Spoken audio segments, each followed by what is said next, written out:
ప్రార్థన చేద్దాం.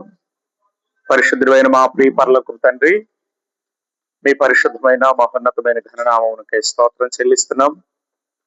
అయా ఈ రాత్రి వేళలో జరుగుతున్నటువంటి బైబిల్ పఠనం, ఈ బైబిల్ క్లాసెస్ ఏవైతే ఉన్నాయో అవి దీవెనకరంగా ప్రభువైన యేసుక్రీస్తు నామములో జరుగును గాక. చెప్తున్నప్పుడు కావలసినటువంటి జ్ఞానము, ప్రత్యక్షత గల మనసు ఇవ్వండి. వాక్శక్తిని దయచేయండి. అలాగే వింటున్న నీ ప్రజలకు మేలు కలుగునట్లు, ఇదిగో నాయన దృశ్యరూపకంగా ఈ మీడియా ద్వారా చూస్తున్న వారికి కూడా ఫలము కలుగునట్లు కృప చేయమని యేసుక్రీస్తు నామమునందు మనవులు అడుగుతున్నాం తండ్రి, ఆమేన్. దేవుని ప్రియులరా, దేవుని సన్నిధిలో చేరిన మీ అందరికీ ప్రభు పేరిట వందనాలు తెలియజేస్తున్నాను.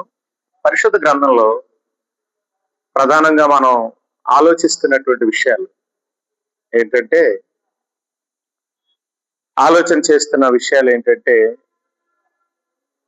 శిష్యరికం అనే దానిని ప్రధానంగా నేను జ్ఞాపకం చేస్తూ వచ్చాను.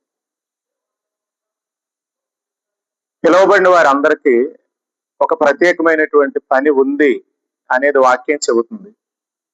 పిలువబడిన వారు అనేకులు అని వ్రాయబడింది కదా. కనుక పిలువబడిన ప్రతి ఒక్కరూ వారి యొక్క ఏర్పాటును వారు ఖచ్చితంగా తెలుసుకోవాలి. ఆ క్రమంలోనే దేవుడు మనల్ని ఏం చేశాడంటే శిష్యులుగా స్వీకరించాడు. 28:19 మత్తయి సువార్త ప్రకారం, మీరు వెళ్ళి సర్వజనులను నాకు శిష్యులుగా చేయండి అనేది ప్రధానమైనటువంటి మాట. గ్రేట్ కమాండ్మెంట్ అంటారు దాన్ని. కనుక ప్రతి ఒక్కరూ దేవుని పిల్లలు శిష్యరికం చేయాలి. మతానికి వచ్చేసరికి మతంలో ఒక బోధకుడు ఉంటాడు, ఒక ఆచార వ్యవహారాలు ఉంటాయి, కార్యక్రమాలు ఉంటాయి, వాళ్ళే హెడ్ అన్నమాట దానికి. కానీ విశ్వాస నియమానికి వచ్చేసరికి ఇందులో ప్రతి ఒక్కరూ బాధ్యత గలవారు, ప్రతి ఒక్కరికి పని ఉంది. ఎందుకంటే దేవుని వాక్యాన్ని ఆలోచన చేస్తున్నప్పుడు అపోస్తల కార్యముల గ్రంథం 6వ అధ్యాయంలో వారు చెప్తారు, మేము వాక్యమును ప్రకటించటం అని భోజనం పంచిపెట్టాలా అంటారు. అంటే ఆ పని కొరకు ప్రత్యేకంగా కొంతమందిని నియమించినట్లుగా దేవుని వాక్యం జ్ఞాపకం చేస్తుంది. మనకు తెలుసు వాళ్ళు ఎవరంటే స్టెఫను, నికానోరు, ఫిలిప్పు, తీమోను, పర్మినాస్, ఇలా మొదలగు వ్యక్తులను మనం అక్కడ గమనిస్తాం. అయితే వారిని ఆ పని కొరకు ప్రత్యేకించిన తర్వాత వారు అక్కడే ఉండిపోలేదు. చూడండి, మీరు గమనిస్తే వారు అక్కడే ఆగిపోలేదు. మరి స్టెఫనును మీరు ఆలోచన చేస్తే స్టెఫను హతసాక్షి అయ్యే వరకు వెళ్ళాడు. ఫిలిప్పుని మీరు ఆలోచన చేస్తే అతడు బాప్తిస్మం ఇచ్చే స్టేజ్కి అనమాట. అంటే వారి ఎదుగుదలను మనం గమనిస్తున్నాం. శిష్యరికంలో దేవుడు మనకి ఏం చేస్తాడంటే నేర్పును దయచేస్తాడు. మనం ఉన్న చోటే మనల్ని ఉంచడు. ఇప్పుడు ఈ జరుగుతున్నటువంటి కార్యక్రమం ఏదైతే ఉందో, వాస్తవంగా ఈ కార్యక్రమము జరగటానికి శ్రద్ధ తీసుకున్నటువంటి పిల్లలు ఉన్నారు. మనం ఎంత అనుకున్నా ఒక సందర్భంలో మహిమను మనం నిజంగానే అప్రిషియేట్ చేయాలి. విషయం ఎందుకు చెప్తున్నానంటే, వాస్తవంగా నేను వీళ్ళకి చెప్పలేదు, మీకు చెప్పాను అది. కానీ వీళ్ళు ఆడపిల్లల శ్రద్ధ తీసుకున్నారు. కాబట్టి ఇప్పుడు ఈ కార్యక్రమం ఏదైతే దీని ద్వారా ముందుకు వెళుతుందో దానిని మనం ఎలా ప్రోత్సహించవచ్చు? మనము వినటమే కాదు, మనం దీన్ని ఇతరులకి పరిచయం చేయటం, సబ్స్క్రైబ్ చేయించటం అనేది కూడా మనకు అవసరం. అయితే మనం చేయించకపోయినా దీని ద్వారా వెళ్తుంది కనుక వాక్యం వింటున్నటువంటి వ్యక్తి ఏం చేస్తాడంటే ఖచ్చితంగా ఇష్టాన్ని బట్టి ముందుకు వస్తాడు. వారు తమ ఇష్టాన్ని బట్టి వారే సబ్స్క్రైబ్ అయిపోతూ ఉంటారు. వాస్తవంగా వాళ్ళు ఎవరో మనకు తెలియదు, ఎక్కడ ఉంటారో తెలియదు. కనుక నేను ప్రధానంగా చెప్పే విషయం ఏంటంటే, దేవుడు మనలను ఇటు కొరింథీయులకు రాసిన మొదటి పత్రిక 12వ అధ్యాయం కానీ, రోమీలకు రాసిన పత్రిక 12వ అధ్యాయంలో కానీ కృపావరములు నానా విధాలు, ఆత్మ ఒక్కడే. పరిచర్యలు నానా విధములు, ప్రభు ఒక్కడే. అందరిలోనూ అన్నింటినీ జరిగించేవాడు దేవుడు ఒక్కడే. అందరిలో అన్నిటినీ జరిగించేవాడు అనేది మనం ఆ వాక్యంలో చదువుతాం. అంటే కృపావరం మాత్రమేనా పరిచర్య అనేది చూస్తున్నాం. అయితే వీటిని మనం లింక్ చేస్తూ మాట్లాడుకుంటే క్రింద ఏమంటాడంటే, అందరిలో అన్నింటినీ ఈయన జరిగిస్తున్నాడు. అందరిలో అన్నింటినీ దేవుడే జరిగిస్తున్నాడు అని చెప్తూ ఏం చెప్తాడు? ఇప్పుడు మీరు రోమపత్రిక చదివారు అనుకోండి,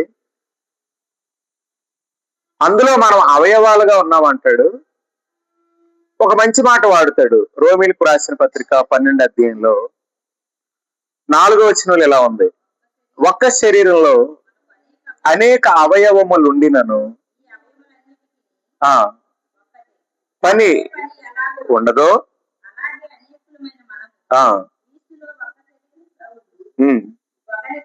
చూడండి, ఒకని కొరకొకరము అవయవములమై ఉన్నాము. అంటే ఇప్పుడు జాన్ బ్రదర్ ఉన్నారు, తమ్ముడు, తను ఒక అవయవం అనుకుందాం. ఇప్పుడు అనిల్ ఉన్నాడు. ఇప్పుడు అనిల్ జాన్ చేస్తున్నటువంటి పనికి అవయవంగా మారాలి, లేదా అనిల్ చేస్తున్న పనికి జాన్ ఒక అవయవముగా మారిపోవాలి. ఎందుకంటే ఇక్కడ ఆ మాటే చెప్పాడు, అనేక అవయవాలు ఉన్నా ఒక్కటే పని ఎలాగుండదో అని చెప్తూ, అనేకులమైన మనము క్రీస్తులో ఒక శరీరంగా ఉండి ఒకరికొకరము ప్రత్యేకంగా అవయవాలు అన్నాడు కదా. మీరు కొరింథీయులకు రాసిన మొదటి పత్రిక చదవండి, 12వ అధ్యాయంలో ఏమంటాడు దాన్ని? అక్కడ ఒక అద్భుతమైన మాట వాడాడు. అందరి ప్రయోజనం కొరకు, చూసారా, అందరి ప్రయోజనం కొరకు ప్రతి వానికి ఆత్మ ప్రత్యక్షత. అంటే ప్రతి వానికి ఇవ్వబడుతున్న ఆత్మ ప్రత్యక్షత నా ఒక్కడి కొరకే కాదు. ప్రతి వానికి అన్నప్పుడు వాడికి అతడికి ఇవ్వబడుతున్నటువంటి ప్రత్యక్షతలు ఏవై ఉన్నాయో వారికి కాదు. ఏం చెప్పాడు? అందరి ప్రయోజనం కొరకు అన్నాడు అనమాట. అంటే ఇప్పుడు నాకున్నటువంటి కృపావరం ఏదైతే ఉందో, నాకున్నటువంటి నేను చేస్తున్న పరిచర్య ఏదైతే ఉందో అది అందరి కొరకు అని జ్ఞాపకం చేస్తున్నాడు. ఎందుకంటే అవయవాల పనితీరు అలాగే ఉంటది బాడీలో. కిడ్నీ నేను ఫిల్టర్ చేస్తున్నాను కదా అని అంటే, ఫిల్టరింగ్ ఎందుకు చేస్తుంది కిడ్నీ? నిజంగా మలినాలు ఏవి మన బ్లడ్ లో చేరిపోయి మన దేహం పాడైపోకుండా మలినాలను వడకట్టి ఫిల్టరింగ్ చేస్తుంది. సరే, నేను ఎందుకు చెయ్యాలని కిడ్నీ అనుకుంది అనుకోండి, అది పని చేయకుండా ఉందనుకోండి, ఏం జరుగుతుంది? టోటల్ బాడీ పాడవుతుంది. టోటల్ బాడీయే పాడవటం కాదు, ఆ కిడ్నీలు కూడా పోతాయి. అలాగే గుండె ఉంది, నేను ఎందుకు పంప్ చేయాలనుకుంది అనుకోండి, రక్తాన్ని అన్ని స్థలాలకి పంపింగ్ చేస్తుంది. ఈ పంపింగ్ చేసే పని నేను ఎందుకు చేయాలనుకుంటే హార్ట్ అటాక్ వస్తుంది. అంతే కదా, ఆగిన మరుక్షణమే.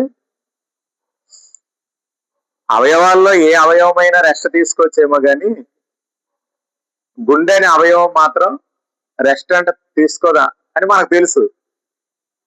ఇప్పుడు మీరు వినండి, రెస్ట్ తీసుకోనని అవయవమే ఉందనుకోండి, అవయవానికి మరింత ప్రత్యేకంగా మనం ఉండాలి అవయవంగా.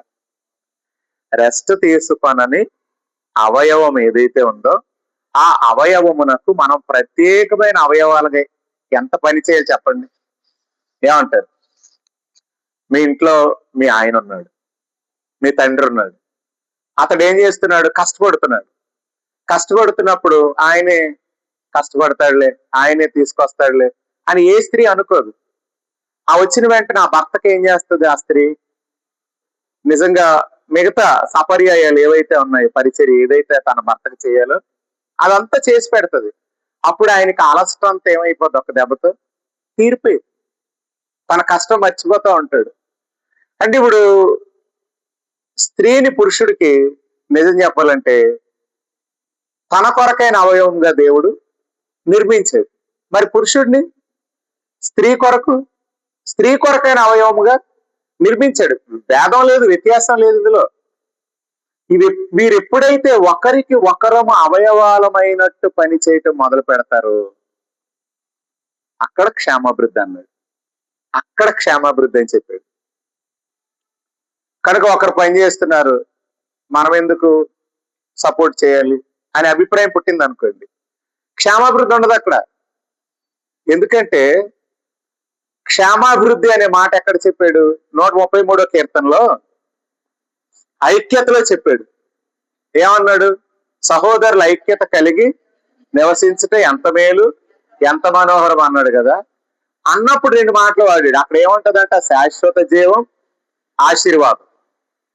ఏముంటది? ఆశీర్వాదం, శాశ్వత జీవం అంటది. అంటే పోయిబడిన పరిమళ తైలం తల మీద పోయిబడిన అంగీల అంచుల మట్టుకు దిగజారింది కాబట్టి ఆ సువాసన పరిమళాలు వ్యాపించాయి. అది తల దగ్గర ఆగిపోలా, గడ్డం దగ్గర ఆగిపోలా, పాదాల దగ్గర ఆగిపోలా, అది పాదాల ఆ అంగీల అంచుల మట్టుకు. కనుక అక్కడ ఆశీర్వాదం, శాశ్వత జీవం ఉంది అని చెప్పాడండి. కాబట్టి నేను దేవుని సేవకుడిగా జ్ఞాపకం చేసే విషయం ఏంటంటే, మనము ఒకరికి మీరు మళ్ళీ ఒకసారి ఆ మాట చదవండి. రోమపత్రిక 12:4 అవయవములు ఉండినను ఉండదు, అలాగే అనేకులమైన మనము క్రీస్తులో ఒక శరీరంగానే ఉన్నాం మళ్ళీ. కానీ ఒకరికి ఒకరం ప్రత్యేకముగా అవయవాలు. మీరు చూడండి, ఇలా ఉన్న ఇల్లు ఏమవుతుంది? ఇలా ఉన్న ఇల్లు ఏమవుతుంది? క్షేమాభివృద్ధి చెందుతుంది. ఇలా ఉన్న సొసైటీ అంటే కొన్ని ఏమంటారు వాటిని, స్కూల్స్, కాలేజెస్, లేదంటే డిఫెన్స్ అకాడమీలు ఏవైతే ఉన్నాయో అక్కడ అందరూ ఐక్యంగా ఉన్నారనుకోండి, దాని ఖ్యాతి ఎలా విస్తరిస్తుంది అంటారు, దాని పేరు ఎలా మారుబ్రోగిపోతుంది అంటారు. కనుక దేవుని పిల్లల్లో మొట్టమొదట అపవాది లేదా తంత్రం ఎలా పనిచేస్తుందంటే, తంత్రం అనేది ఎలా పనిచేస్తుందంటే ఎవరికి వారి అవయవాలు అనే తంత్రం పనిచేస్తుంది. ఆ తంత్రం పనిచేసేటప్పుడు అక్కడ క్షేమాభివృద్ధి ఎంత గింజుకున్నా జరగదు. మనం ఒకరికి ఒకరు అవయవాలం అనే చోట మాత్రం మీరు చూడండి, ఆ ఇల్లు వర్ధిల్లుతుంది, ఆ సొసైటీ వర్ధిల్లుతుంది, అలాగే ఆ వీధి వర్ధిల్లుతుంది. ఆ వీధిలో 4 ఏకమయ్యారు అనుకోండి, ఆ వీధిలో ప్రతి పథకం పొందుతారు. అవతల వీధిలో ఎవరికి వాళ్ళు అనుకోండి, మీకు అందుతేనే మాకేం అందలేదు అంటారు. ఏదైనా మీరు ఏదైనా తీసుకోండి, సోషల్ యాక్టివిటీస్ లో కూడా ఐక్యత ఉంటుంది. కనుక దేవుడు మన నుండి కోరుతున్నది దాని పేరే నేను ఏమంటున్నానంటే శిష్యరికం చేయటం. ఇంతకీ ఇదంతా ఎవరి కోసం చేస్తున్నావు? సంఘ క్షేమాభివృద్ధి కదండి. ఎందుకు? సంఘం అంటే ఏంటి? కొలస్సీలకు రాసిన పత్రిక 1వ అధ్యాయం 23 ఏముందో చూడండి. సంఘం అంటే ఏంటో కొలస్సీలకు రాసిన పత్రిక 1వ అధ్యాయము ఎఫెసీ పత్రిక తీయండి అమ్మా. ఎఫెసీ పత్రిక, రైట్, ఎఫెసీ పత్రిక 1వ అధ్యాయం 23 చదవండి.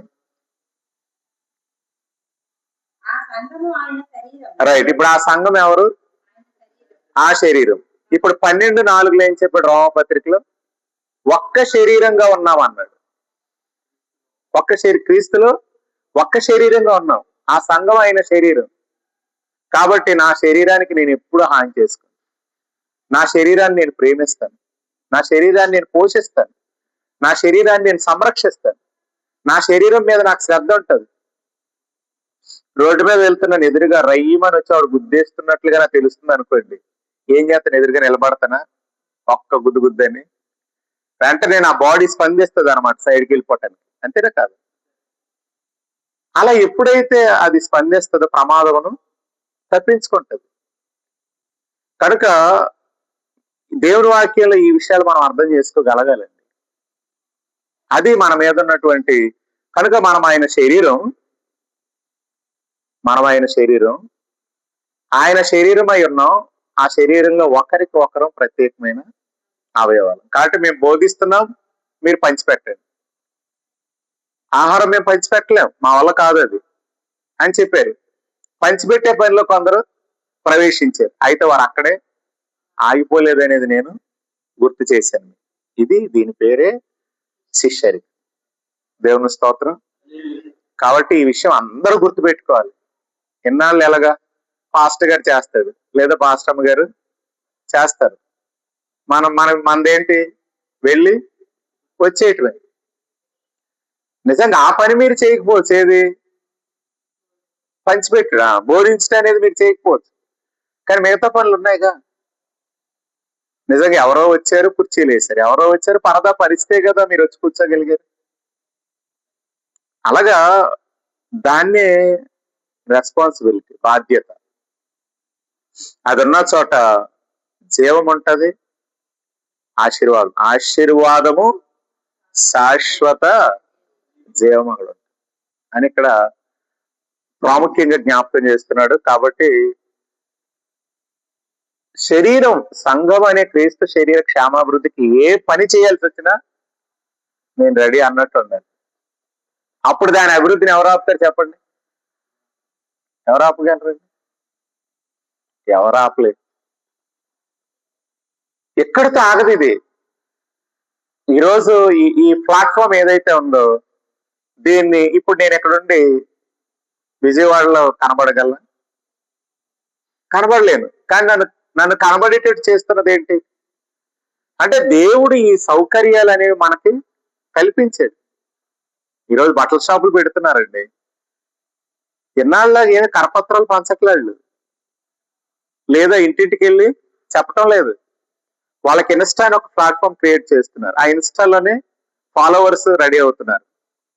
వారికి ఏం జరుగుతుంది, వీళ్ళ వివరాలన్నీ వాళ్ళకి తెలుస్తున్నాయి. వాళ్ళు దాన్ని ఈజీగా చేరుకుంటున్నారు, ప్రజల్ని ఈజీగా చేరుకుంటున్నారు. మీకు ఆ విషయం చెప్తాను. పౌలు చెరసాల్లో ఉన్నాడు. చెరసాల్లో ఉండి పౌల్ని ఏం చేశారు? బంధించారు. చెరసాలు అంటే ఏంటి? బంధించేశారు. బంధించేసిన పౌలు బంధించారు, కానీ పౌలు ప్రకటించే వాక్యాన్ని బంధించలేదు. ఎందుకు? చెరసాల్లో ఉండే తిమోతి పత్రిక రాశాడు, చెరసాల్లో ఉండే ఫిలిప్పి పత్రిక రాశాడు, చెరసాల్లో ఉండే కొలస్సీలకు రాశాడు. అంటే ఇప్పుడు ఆయన, మీరు పైన చదువుతారు, క్రీస్తు యేసు ఖైదీ నైన పౌలను నేను అంటాడు. అంటే ఆయన ఖైదు చేయబడి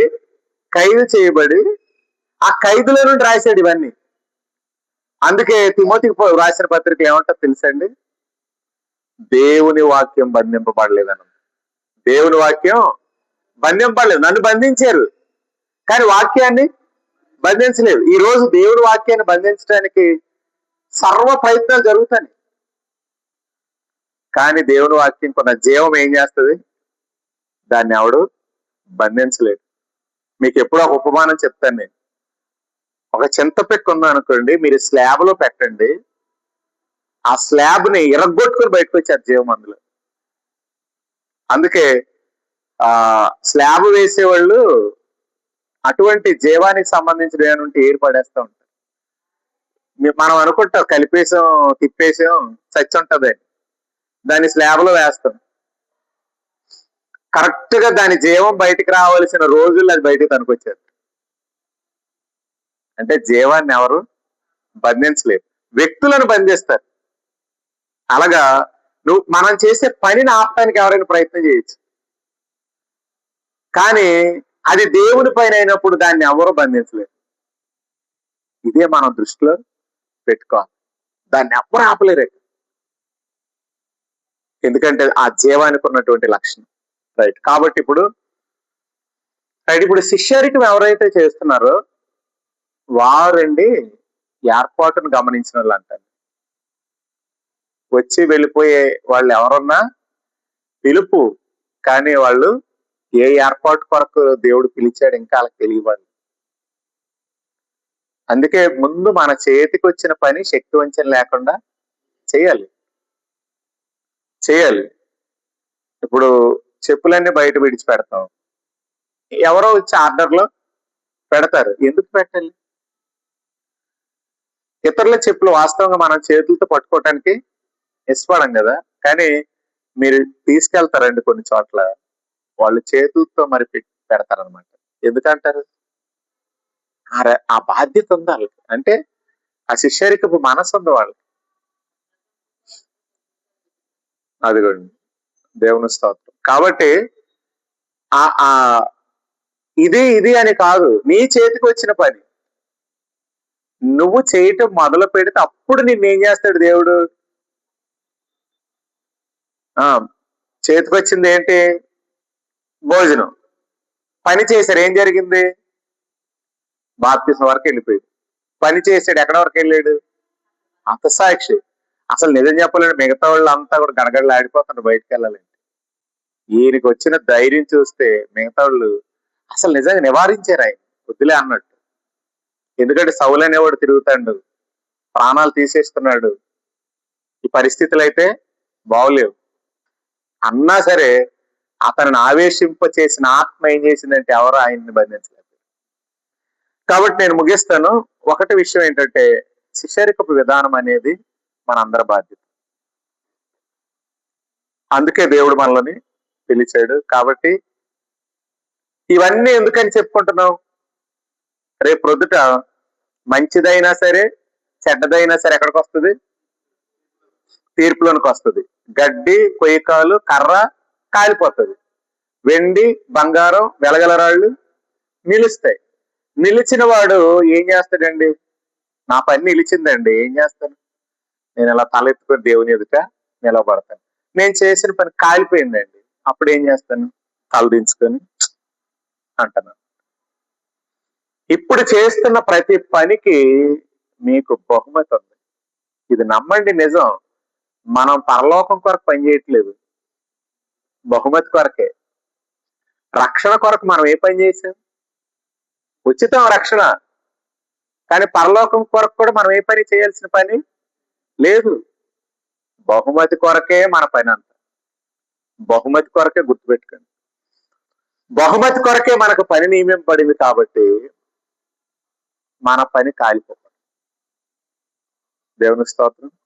కాబట్టి ఈ విషయాన్ని మీరు జ్ఞాపకాలు ఉంచుకోండి. అయితే నేను చెప్పాలనుకునే మాట ఏంటంటే, దేవుని వాక్యంలో 2 నిబంధనలు ఉన్నాయి. ఏంటండి అవి? పాత నిబంధన అంటారు, క్రొత్త నిబంధన అంటారు. ఈ పాత నిబంధన మరియు క్రొత్త నిబంధన, old covenant, new covenant, old testament, new testament.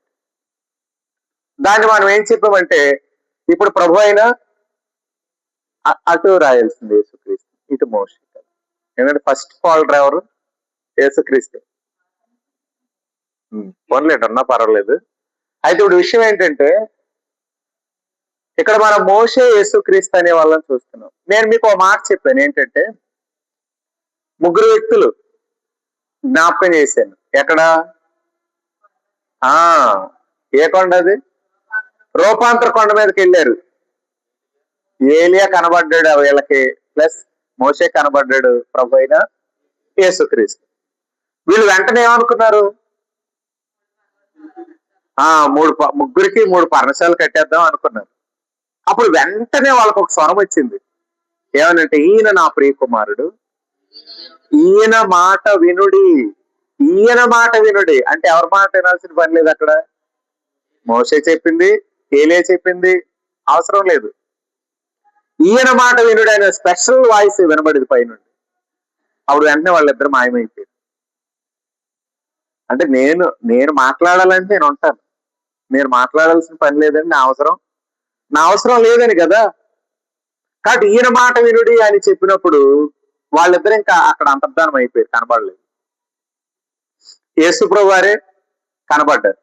నేను వీళ్ళ ముగ్గురికి ఒక పేరు పెట్టాను, ఏంటంటే మోషే అంటే ధర్మశాస్త్ర ప్రతినిధి, ఏలి అంటే ప్రవక్తల ప్రతినిధి, ప్రభు అయిన యేసుక్రీస్తు కృపాసత్యమునకు ప్రతినిధి, క్రొత్త నిబంధనకు మధ్యవర్తి అనేది మనం జ్ఞాపకం చేసుకుంటున్నాం.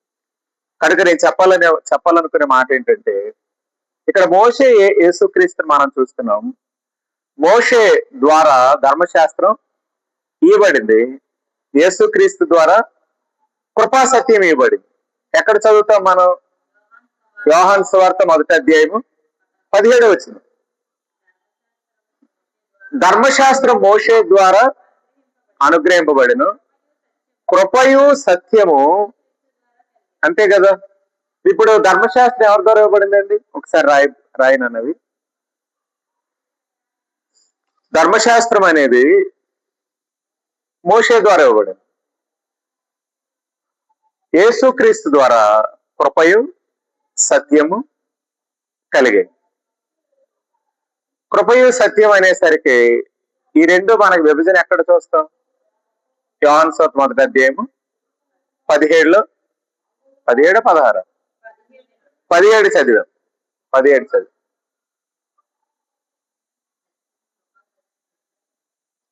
రైట్. ఇప్పుడు మనం ఆలోచన చేస్తే ఈ ధర్మశాస్త్రము అని వాస్తవంగా దేన్ని అంటారంటే పంచకాండాలను అంటారు.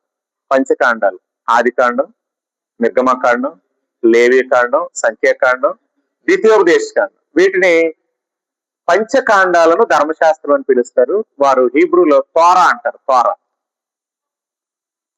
వాస్తవంగా యూదుల్లో ఒక ఆచారం ఉంటుందంట. ఏంటంటే ప్రతి పిల్లోడు తప్పనిసరిగా ధర్మశాస్త్రాన్ని బట్టి పట్టాలంట.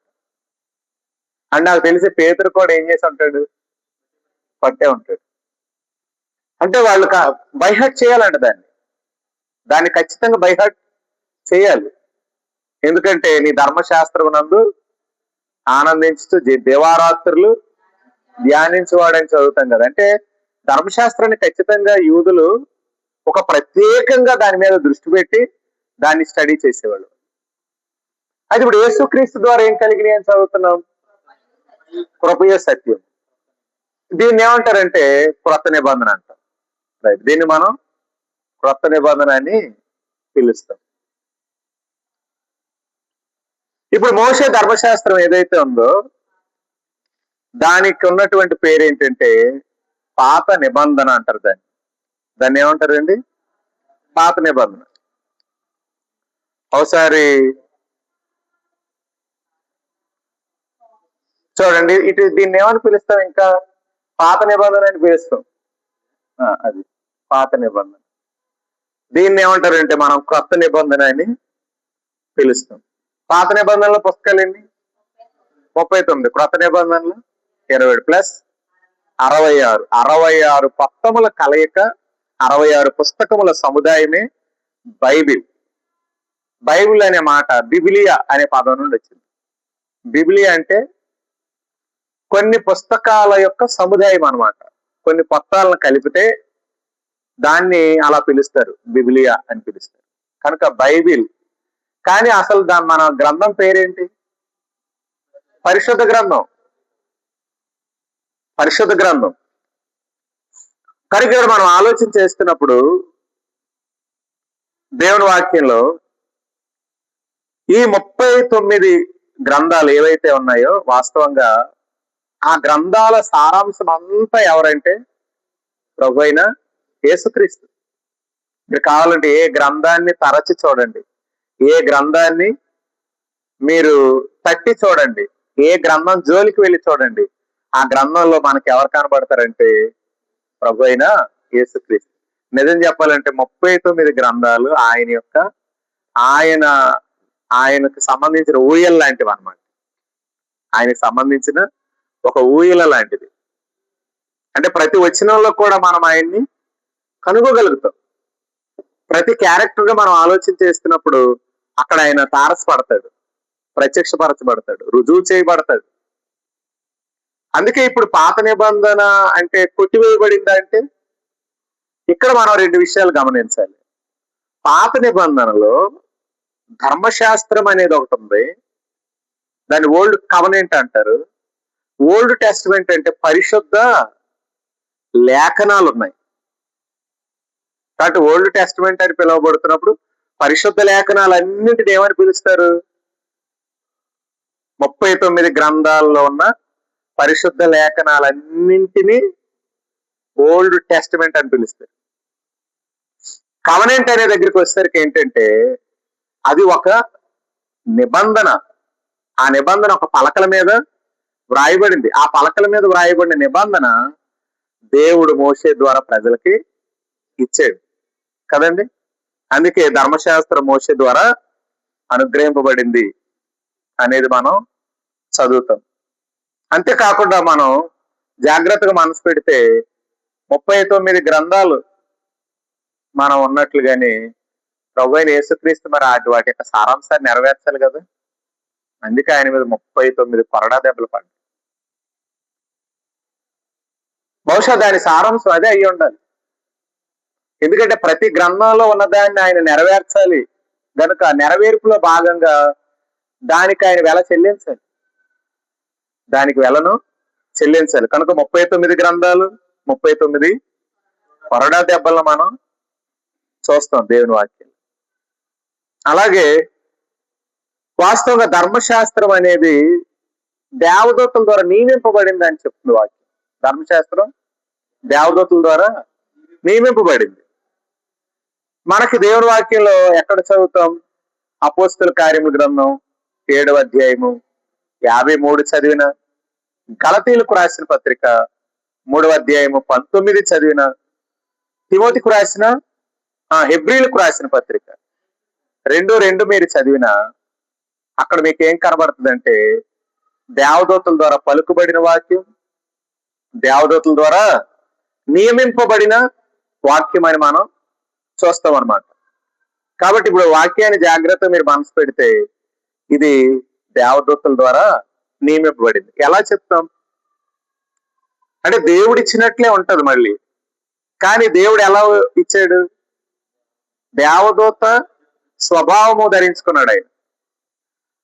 హెబ్రీ పత్రిక 2వ అధ్యాయంలో చదువుతాం కదండి, ఆయన ఎంత మాత్రమును మా దేవదూతల స్వభావమును ధరించుకొనక అబ్రహాము సంతాన స్వభావాన్ని ధరించుకున్నాడు. అంటే ఇది ఇచ్చేటప్పుడు ఆయనే ఇచ్చాడు, అందులో డౌట్ లేదు. కానీ ఆయన దేవదూత స్వభావమును ధరించుకున్నాడు అన్నమాట.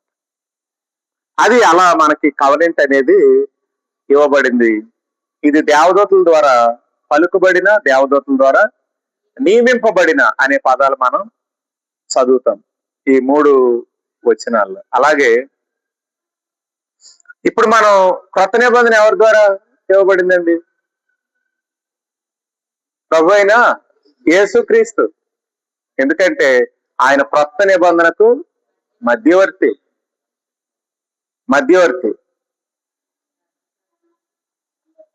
ధర్మశాస్త్రమునకు ఆయన సమాప్తి. కొత్త నిబంధన మధ్యవర్తి, ధర్మశాస్త్రానికి రైట్. దేవుని స్తోత్రం. కనుక అందుకే ఈ విభజన మనకు అవసరం. ఈ విభజన నేను చేసేనా? దేవుని వాక్యం చేసిందా? ఈ విభజన నేను చేయలా, ఈ విభజన దేవుని వాక్యమే చేసింది. ఎలా చేసింది? 1:17 ధర్మశాస్త్రం మోషే ద్వారా, కృపయు సత్యము యేసుక్రీస్తు ద్వారా, ప్రభు అయిన యేసుక్రీస్తు ద్వారా కలిగే కదా. అంటే స్పష్టమైనటువంటి ఆ రెండిటి మధ్య ఉన్నటువంటి ప్రత్యేకతలను తెలియజేసింది. వీటిని మనం ఎందుకు తెలుసుకోవాలంటే అసలు ఏ నిబంధనలో పవర్ఫుల్ లేదంటే ఆధిక్యతలు, ఏ నిబంధనలో సరి అయిన క్షేమం, ఏ నిబంధనలో సరి అయినటువంటి దీవెన ఉందో మనం కనుగొనగలం. ఎప్పుడైతే నిబంధనలను మనం వేరువేరుగా చూసి స్టడీ చేస్తామో అప్పుడు ఏ నిబంధన శ్రేష్టమైనదో మనం గుర్తుపడతాం, ఏ నిబంధన శ్రేష్టమైనదో మనం గుర్తుపట్టగలుగుతాం. కాబట్టి నిబంధనలను మనం స్టడీ చేయాల్సిన అవసరం ఎందుకుంది అని ఆలోచన చేస్తే అవి స్టడీ చేస్తున్నప్పుడే ఏది ఎంత శ్రేష్టమైనదో మనం కనుగొనగలం. అంతేకాదు ఏది ఒకదానికంటే ఒకటి శ్రేష్టమైనదో కూడా మనం గుర్తుపట్టగలం. అప్పుడు మనకేమర్థం అవుతుందంటే ఈ ప్రభువైన యేసుక్రీస్తు ద్వారా ఇవ్వబడిన కృపయు సత్యం యొక్క వాల్యూస్ మనకు తెలుస్తాయి. ఎంత విలువైనవి ఇవి అనేది, ఎంత విలువైనవి అనేది మనకు అప్పుడు అర్థం అవుతుంది. అంతవరకు అర్థం కాదు. రెండు కలిపేసి తినేస్తాం అనుకోండి, ఏ టేస్ట్ ఏం తెలుస్తుందండి? రెండు కలిపింది అంటే టేస్ట్ ఎలా తెలుస్తుంది? అందుకే కొందరు ఏం చేస్తారు, ముందు కూరతో తిన్నాక తర్వాత పెరుగుతో తింటారు, లేదంటే 3 కూరలు ఉన్నాయనుకోండి ఏం చేస్తారు, విడివిడిగా తింటారు, 3 కలిపేసి తింటారు ఎవరన్నా. అప్పుడు ఏం చెప్తారంటే, అబ్బా దీనికంటే ఇది బాగుంది, దీనికంటే ఇది శ్రేష్టంగా ఉంది, అబ్బా దీనికంటే ఇది అదిరిపోయింది అంట. కాబట్టి ఆ అదురు మీకు తెలియాలంటే ఈ ఈ విభజన మీకు తెలియాలి. అంతేగాని మనం ఏదో పాత నిబంధన అంటే, ఓల్డ్ కవనెంట్ అంటే, ఇవ్వబడిన ధర్మశాస్త్రాన్ని మనం ఏమి చిన్న చూపు చూడాలనేది మన ఉద్దేశం కాదు. నేను ఎంత గొప్పవాడినో తెలియాలంటే అసలు గొప్పతనం లేనిదేదో మనం చూడగలగాలి. ఇప్పుడు నేను ఎంత గొప్పవాడిని ఎప్పుడు తెలుస్తుంది? నా ప్రత్యర్థిని నేను జయించినప్పుడే నేను గొప్పవాడిని మీకు అర్థం అవుతుంది, చూసేవాడికి అర్థం అవుతుంది. కనుక అర్థం కావాలంటే రెండింటి సారాంశాన్ని మనం పట్టుకోగలగాలి. లేకపోతే ముందుకు వెళ్తే మనం దేవుని వాక్యాలు ఆలోచన చేస్తున్నప్పుడు ఇంకా కొన్ని విషయాలు, దీన్ని ఏమన్నాడంటే మరణ కారణమగు పరిచర్య అన్నాడు. అసలు ఎంత విడ్డూరమైన మాట అండి ఇది, మరణ కారణమైన పరిచర్య అంట. ఎవరైనా అంటే ఒప్పుకుంటారా? ఏంటి ధర్మశాస్త్రం మరణ కారణం అంటారు, కానీ అసలు మరణ కారణమైన పరిచర్య అని ఉంది. మరి ఇదే పరిచర్య, ఆత్మ సంబంధమైన పరిచర్య. దేవుని స్తోత్రం. ఇది ఆత్మ సంబంధమైన పరిచర్య. ఈ రెండు రాస్తే మనం ఈ వారానికి క్లోజ్ చేద్దాం. ఆ తర్వాత నేను వచ్చే వారం ఈ విషయాలు మళ్ళీ ఒకసారి మనం విందాం. మరణ కారణం పరిచర్య, వచ్చే వారం వీటి గురించి మనం ఆలోచన చేద్దాం.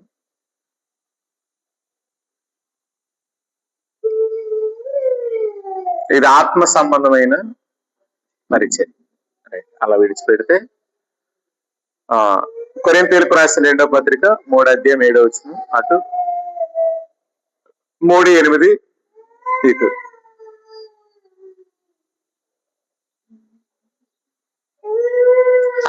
దేవుడు మిమ్మల్ని దీవించిన గాక.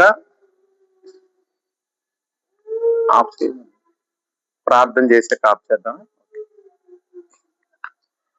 రైట్. ఈ సమయంలో మరి దేవుడు మనల్ని ప్రేమించి మా ఆత్మ సంబంధమైన పరిచర్య, ఇదేమో మరణ కారణమగు పరిచర్య, డెత్ మినిస్ట్రీ అన్నమాట. నిజం చెప్పాలంటే ఇది డెత్ మినిస్ట్రీ, అది లైఫ్ మినిస్ట్రీ.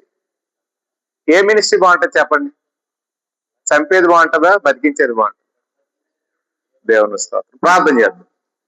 ప్రేమ గల ప్రభువు ఈ సమయాన్ని మనకు అనుగ్రహించి ఈ సంగతులు వినుటకు సహాయం చేసినందుకు కృతజ్ఞతాస్తుతులు చెల్లిస్తూ ప్రార్థన చేద్దాం. మరి దేవుని సేవకురాలు కరుణాంటి గారు ఒక చిన్న ప్రార్థన వాక్యం నిమిత్తం చేస్తారు. చేసిన తర్వాత మనం ముగించుకుందాం.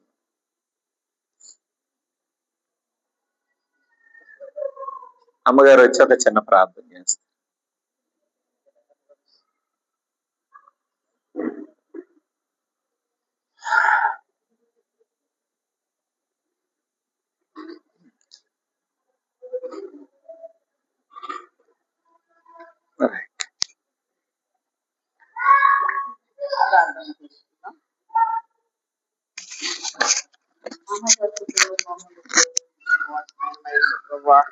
ఈ పాదాలకు అనేకమైన స్తోత్రాలు, వందనాలు, స్తోత్రాలు స్తోత్రాలు స్తోత్రాలు నాయన.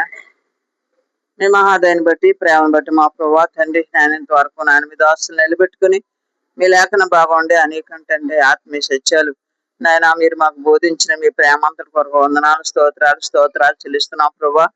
నిజంగా మా ప్రభా తండ్రి ఆత్మానుసార్లు ఆత్మీయ మనసునంతరు, శరీరానుసార్లు శరీర విషయం మనసునంతరు అని మీరు చెప్పిన రీతిగా తండ్రి ఆత్మానుసారంగా మా ప్రభా మా యొక్క జీవితాన్ని నాయన ఏ రీతిగా కొనసాగించవలసి ఉంటున్న వారమై ఉన్నాము. శిష్యత్వం మా ప్రభా మేము ఏ రీతిగా నాయన చేయవలసి ఉంటున్న వారమై ఉన్నాము మా ప్రభా. నాయన అపోస్తులైన పౌలు ద్వారా మా ప్రభా ఆయా సంఘాలని హెచ్చరిక చేస్తూ మా ప్రభా నాయన మేము ఆహారం పంచిపెట్టు మాని మా ప్రభా తిరిగి నాయన దేవుని పరిచర్య చేయాలి కనుక ఆహారం పంచిపెట్టడానికి మా ప్రభా ఈ రీతిగా నాయన కొంతమందిని మా ప్రభావ సిద్ధపరిచి ఉన్నారు. మీ లేఖనం ద్వారా బయలుపరిచారు బా, మీ పాదాలకు వందనాలు. కనుక మా ప్రభావ మేమందరం కూడా నాయన శిష్యత్వం కలిగి మా ప్రభావ అనేకులకు మా ప్రభావ మీ వాక్యాన్ని ప్రకటించట్లో, అనేకుల కొరకు ప్రార్థించట్లో, అనేకులు ప్రోత్సహించి పురుకొల్పి మా ప్రభావ మీ రాజ్య వ్యాప్తికే సిద్ధపరచట్లో ప్రతి ఒక్కరిని కూడా సాధనంగా మీరు వాడుకుని మీరు మహిమ పొందమని అడుగుతున్నాం. ఎందుకంటే మేమందరం కూడా నాయన మీ అవయవాలమై ఉన్నాం ప్రభావ, మీ పాదాలకు వందనాలు. కనుక మీ అవయవాలు మనం మేము చెప్పుకున్నట్టు మేము ప్రతి ఒక్కరు కూడా ఎవరు నాయన సామర్థ్యం కొలది వారి తలాంతులు ఇచ్చావు కనుక ఇచ్చినటువంటి తలాంతులు మా ప్రభావ మీకు మహిమార్థంగా వాడబడే కృపను ప్రతి ఒక్కరికి ఇచ్చి నడిపించి మీరు మహిమ తెచ్చుకోవచ్చండి. మీ పాదాలకు వందనాలు. ప్రతి సోమవారం మా ప్రభావ దర్జన్లు నీ వాక్యాన్ని ఎంతో నాయన మా ప్రభావ తండ్రి వేదంతో విచ్చున్నటువంటి పరిస్థితి ఉంటుండగా ప్రతి ఒక్కరికి హృదయాల్లో నీరు కట్టి ఫలింపచేయండి. ఇంకా అనేక మందిని మా ప్రభావ తండ్రి మీరు నడిపించి కార్యక్రమాలు పాల్పొంగలు పొంది ఆత్మీయులు పొందగలటానికి ప్రతి ఒక్కరు కూడా నాయన శిష్యత్వంలో చేరగలటానికి కూడా కృప చూపించండి. మీ నామానికి మేము తెచ్చుకోమని మీ హస్తాలకు అప్పగించుకుంటూ మా ప్రభు అయిన యేసు పరిశుద్ధ నామములో స్తుతించి ప్రార్థించి అడిగి వేడుకుంటున్నాం తండ్రి. ఆమేన్. యేసు రక్తమే జయం, సిలువ రక్తమే జయం. ప్రభు యేసు నామమునకు సంపూర్ణ విజయము, అపవాది క్రియలకు అనంత నాశనం కలుగును గాక. ఆమేన్. పర్వతండి అయిన దేవుని ప్రేమ, ప్రభు అయిన యేసుక్రీస్తు కృప, పరిశుద్ధాత్మ ఆదరణ జరిగే ఈ పరిచర్యలకు చేరువచ్చిన ప్రియులకు సహకారులు అవుతున్న వారికి ప్రత్యేకమైన దీవెనలను దయచేయును గాక. ఆమేన్. ఆమేన్. థ్యాంక్ యూ అండి.